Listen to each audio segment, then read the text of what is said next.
Joining us on the line. Hi, Glenn. How are you? Good. How are you? Wonderful. Thank you so much, sir. You know our state's motto, right? Live free or die. Yes.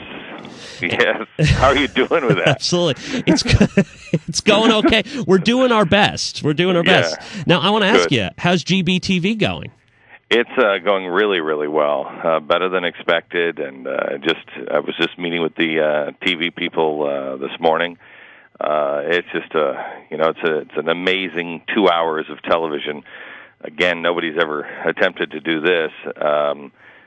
Putting 2 hours of this on every single night on an independent network is an awful lot of work. But I feel better about things because it is it's much more direct than it was, I think, on Fox. It's just a lot clearer. I know who the people are that are coming. They're the people who get it, who are awake, who want to make a difference, and we don't have any kind of the interlopers that happen to be hanging around too, where their channel changer broke, or it's on the couch, and they happen to be sitting in the other chair, and so they they were like, I don't know how it got onto Fox. I'm just watching now. These are really active people. There's a difference even in the audience that is attending. Absolutely, and it seems like you're getting a lot of good traction on it. I love the billboard in Times Square. And speaking of that, I'm also a recent transplant from New York City. I moved to live free or die state. Yeah, how much does New York suck? I mean, really, it's awful. Unbelievable amounts. You know what? I just had a friend of mine say, because he went down with me to Texas, and he's from this area, grew up in this area and everything else. He said, "You know what, Glenn?" He said, "When you said you were going to move to Texas, I was not looking forward to the idea of living in Texas." He said, he went down to Texas with me a couple of weekends ago. He said, "You know what? I was under this false impression that this was normal." And I just laughed at him. It's not normal here. It's just not normal. It is absolutely not normal. And I looked at this study that was done. There was the 50 freest states in the country, and obviously the last place was New York, and the first place was New Hampshire. So I say, why Texas instead of New Hampshire? I'm not a big believer in the East Coast right now. Oh, okay. I think that the East Coast is going to fall into some real hard times. Because there are so few places. I mean, the upper parts of New England, even your liberals up in Maine and everything else, they are not the same as they are in New York. They're still free. They still believe in I'm going to be a hippie my whole life, but I'm going to live under my rules. Right. That's better than what you have here in New York, but I just think the whole East Coast is in trouble. Absolutely. Well, I want to turn from locations to a little bit on the election and some of the politics going on. Now, one of the big things that I've noticed quite a bit, and I know you have as well, is obviously race is being put into this in such a major way, and it includes people like Chris Matthews. Take a listen to this. Cut 5. Let's get to the gut instincts of the people in that hall last night, which I found rather frightening, just like I did the people at the Reagan Library. Now, okay, frightening, talking about the Tea Party debate. There's fear, they're racist, they're crazy. What do you think about this? Is this going to play a big role this year? Oh, this is going to be the main thing. There's going to be fake hatred and fake compassion. The only argument is that these people hate you, and I love you, and I'll give you more hugs than they'll give you. No matter what the Republicans say, no matter what conservatives say, it's all going to be about fake hugs and fake hatred. That's it. Yeah.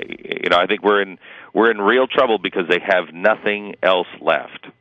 Yeah, I mean it's usually, and I usually call it this: race is the last resort. They have nowhere else to go. Right, and it's you're going to see it in a way that you haven't seen it before, maybe since 1968. You're going to see it in the streets. We start on September 17th. Last night we went over what is going to start happening in the streets all over the world, and it starts September 17th. The radicals and the Islamists and the revolutionaries and the communists have united. No matter what anybody else says, I can show you the connections. I can show you the meetings. I can show you the videotapes. I can show it all to you now. What I said last spring was a theory of mine. This summer is all come out into the open, and it is happening all over the world, and it's beginning to. The movement begins on September 17th here in New York, in Wall Street. Yeah. It's going to be in Israel. It will be in London. It will be in Greece. You'll see it. It is the coming insurrection, and this is the very beginning of it. By this time next year, God help us all, if we're not paying attention and we're not doing the right things in our own life. We have to be as big of an organized group for good and love and help as they are going to be for chaos and evil. Yeah, absolutely. And you know what? It's amazing. I went to the Restoring Courage rally that was in Manchester, New Hampshire, and let me tell you, that was a scary group of people in lawn chairs. They were terrifying. They're scary, aren't goodness, they were. It was one of the most awful, positive, nice events I've ever been to with this group of people. I wasn't totally convinced, but I went there. They had your program on the big screen, but before that, they had their own entire rally with religious leaders from around New Hampshire. It was fantastic. Were you happy with the result? I don't know what the result is yet. We'll see. I was happy with what we did. I was happy with the way we presented it. I was happy with the people that were there. I was honored to be there. It was a little, I don't know. It was a little of an out-of-body experience. What was going on in my head while I was giving that speech? I mean, I know what the words were that I said. I know. I know what I said, and I know where I said it. And it was a little strange. I thought about my family a lot during that. Was it terrifying? I mean, that had to be terrifying. No, it was. You know what? I came to about the week before because there were 4 suicide vests that were out there that the Israelis knew about and were looking for. They had found 3 of them before the event. We had all kinds of terrorist attacks leading up to it. It was a really tense situation. But I said to my staff, there is no place safer than standing where God tells you to stand. There's no place more dangerous than being 5 degrees out of that. Just make sure. I said, I'll send anybody home on a plane today. No questions asked. We'll never talk about it again. If you feel like, I'm not supposed to be here, then let me send you on a plane home, because the place to be is where God tells you to be. That's the safest place. Absolutely. So I really wasn't. I mean, in Washington, I wore a bulletproof vest. Right. In Jerusalem, I didn't. I wasn't arrogant. I just knew that between the IDF and my security, they had it, and also that. That was where I was supposed to be. And Glenn, just one last thing, because I know you got to go prep for your shows, websites, everything. We pulled this off the Blaze this morning, and it's one of the greatest prep sites, one of the best sites if you're a talk show host to go to, and if you're just a regular guy. We found this cut of probably one of the funniest videos. I know you did it yesterday on your show. Cut 11. Okay, based on the tests that we've done, and the ones that you refused, and the observations we've made, place you under arrest for DUI, so go ahead and turn around. That's fine. He's almost 4 times the legal limit. Constitution!